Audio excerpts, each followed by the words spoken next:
So the infusion of lateral and linear thinking is critical for these heroic people we talked about earlier being so successful.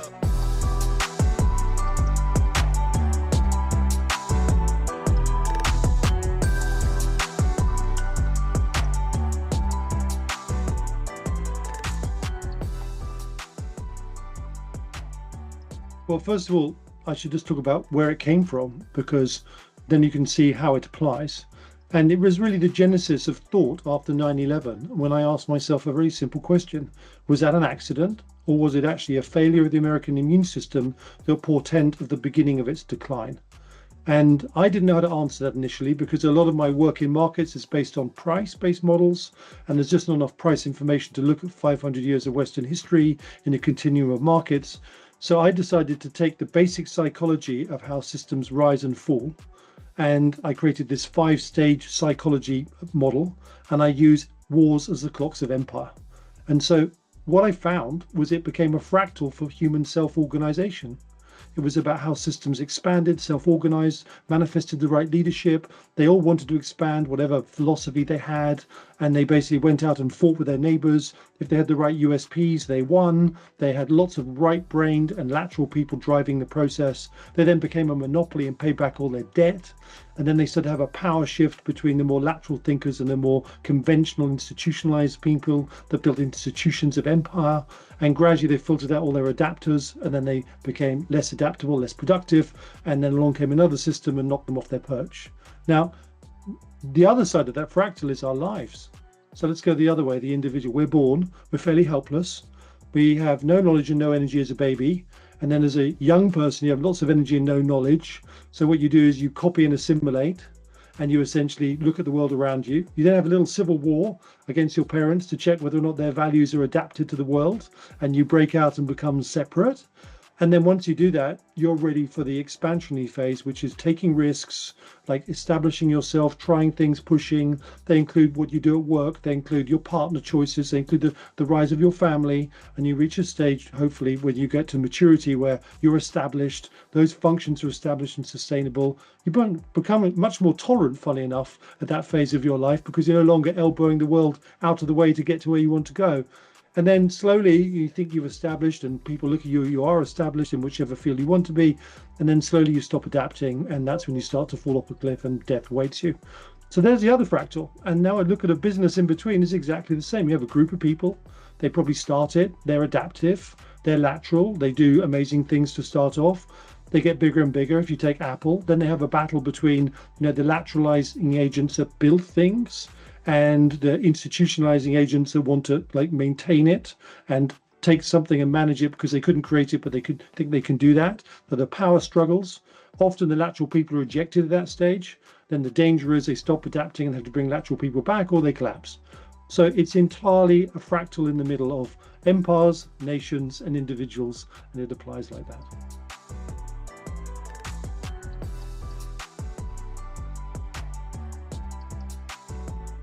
Well, I think history is the ultimate arbiter of this. And so what's intriguing is, my opinion actually happens to coincide with the answer I'm going to give you. But our answer is, in the expansionary phases of empires, there are particular types of people the system manifests, and they manifest into leadership. And that leadership is political, it's military predominantly, and it can be industrial and industrial innovator, creative. So let's look at them. They are all very lateral individuals because they're thinking on the periphery of human awareness and thought. So I've done a huge study of the profile of lateral people and how they evolve, and they actually are not as accepted in their societies in the early stages. So they develop traits of individuality, they have perhaps self-doubt, they even match themselves with more conventional partners initially and then outgrow them, and essentially they come into themselves. And the description I'd say is a lateral-minded person doesn't think in algorithmic strings, they think in holographic images, and they're slow to learn apparently because they're populating the holograph and they're making links between the points. And so later in life, suddenly there are enough points and data to make incredible perceptions and judgments, but early on there's not enough, and you have to get through an institutional learning process.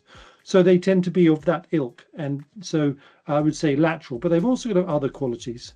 Because lateral people also tend to have can have, not everyone because there's a spectrum, but they have qualities of empathy. And I think it comes from the original hunter-gatherer leadership genes of the tribal chief. And empathy is important because if you can't read the people around you, when the time comes to go to war and you say charge and you've misread it, you're charging on your own. So empathy is a key bonding mechanism that humans have used in societies, but especially warfare, that's then determined the success of societies. So we've got lateral thought processes, we've got empathy and intuition used, because intuition is not just some random flaky process. It's a higher governing mechanism that operates on the periphery of awareness and leads to the greatest insights I think humanity manifests. But there's another part too that's really interesting, is courage, because you need courage to be out front, you need courage to be alone, and you need courage to execute your visions. And you need another thing, you need a sense of service. So I can find people like that in decline, and they are far more self-serving, and ultimately their purpose is corrupted in the outcome. But in expansion, when they serve the system they lead and they balance their egos with the system's needs, we see the greatest leaders in history. It's not for an accident that we revere Nelson, not just because of the outcome at Trafalgar, but because his men absolutely adored him. They adored him because he gave them belief, and he fought with boldness, and he was determined to eradicate the enemy, and they absolutely cried when he died.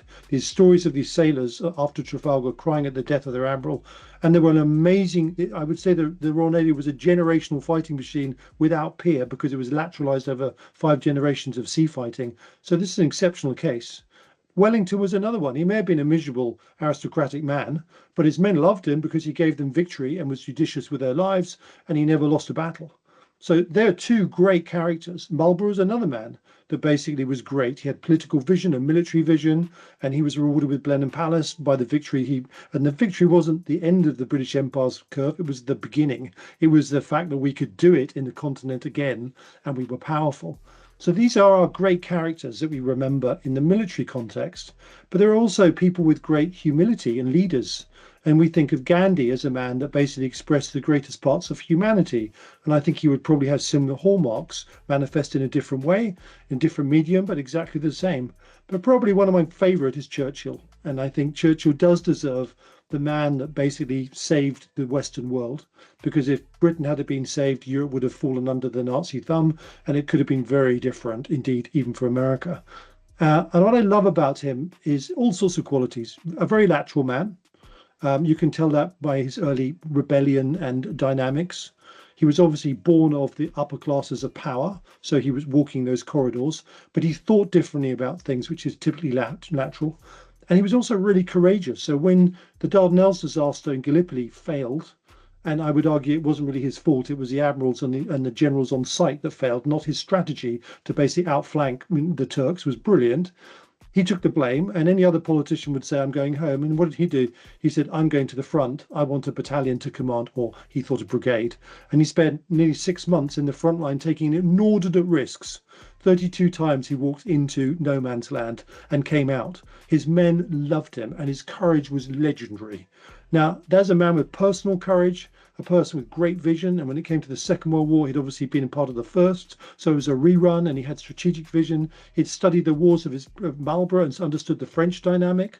He was a man of great lateral thought, of great study and human understanding. But he was also flawed. I mean, he had obviously black dog, whatever it was, because he was a depressive, cyclical depressive. And I think actually his wife demands absolute recognition in holding him together at our time of need. So in this case, it wasn't just a great man, it was a great couple. And she really deserves huge recognition for that. So they're just some of my favorite people.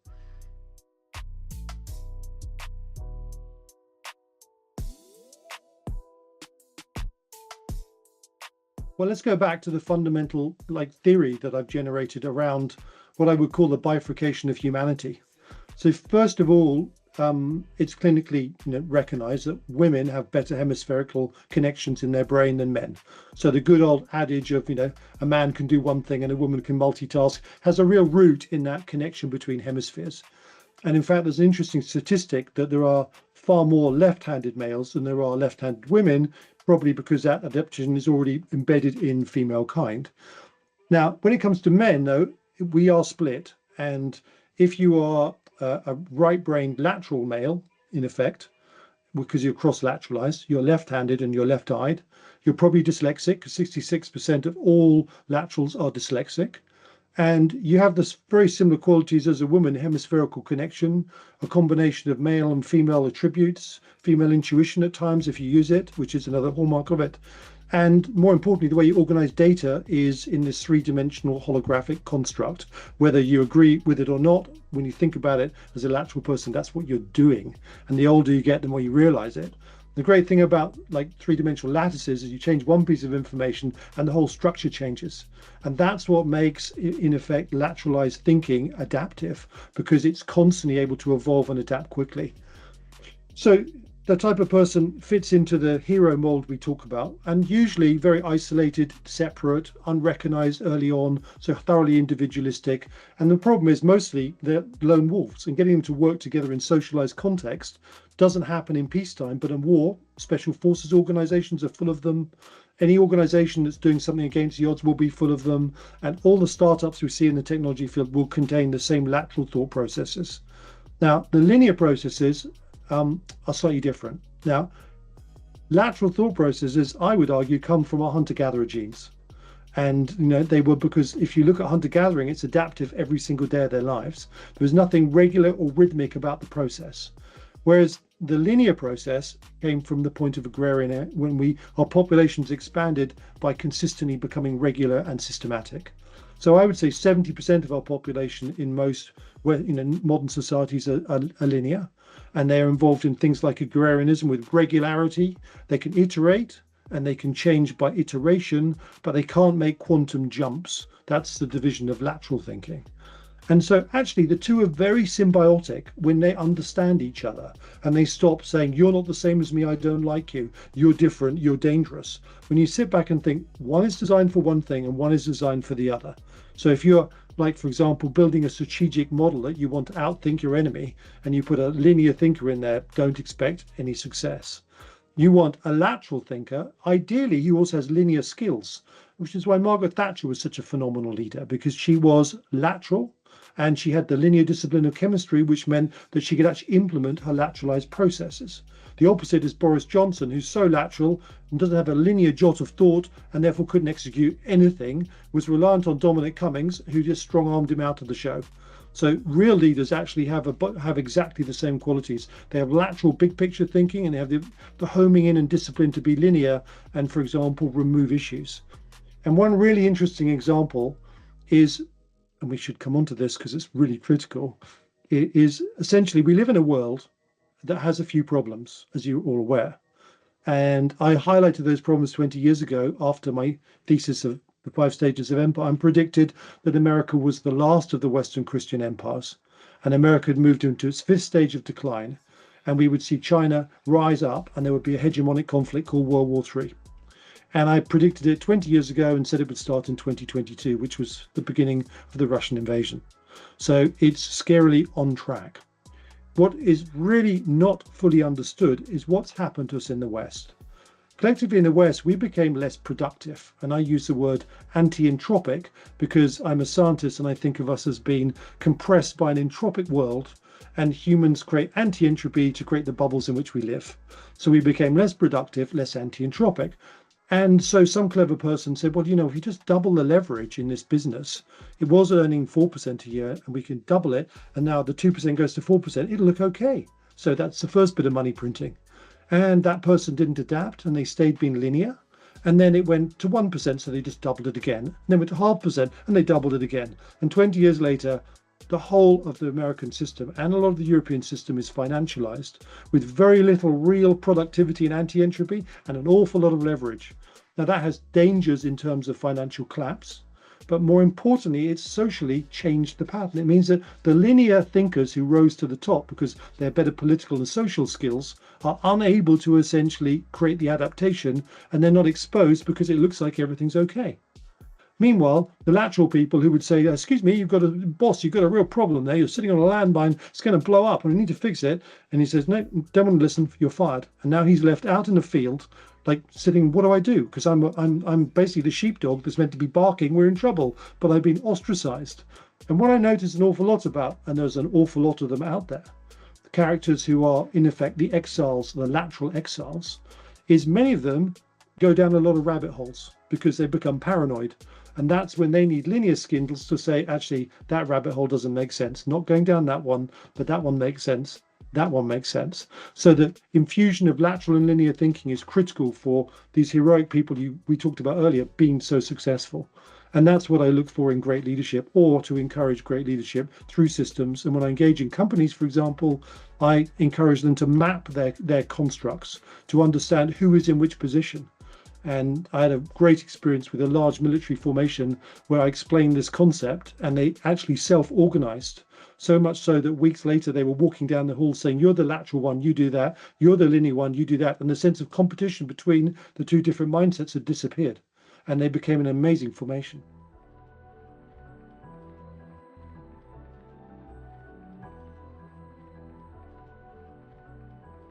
Well, first of all, I would ask them to try not to hold on to their initial adrenal response when they go from dissonance, if they come with a sense of dissonance, to being exposed to reality. And my first phase of this process is to say, wake up, this is how we got here, this is our reality.